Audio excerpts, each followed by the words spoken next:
I'm sure you've heard the news. Sneezing at the sun, what's up with that? It's called the photic sneeze reflex, and it's surprisingly common. Around 18 to 35% of people experience this. So why does it happen? Well, when bright light hits your eyes, it can trigger a sneeze. It's like your brain gets its wires crossed.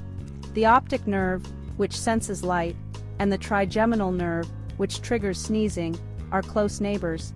Sometimes, a strong light signal to the optic nerve spills over to the trigeminal nerve, making you sneeze. Weird, right? So, the next time you sneeze at the sun, just laugh it off. You're part of an exclusive sneezy club. And hey, share this with a friend who always sneezes in the sun. They'll thank you for the fun fact.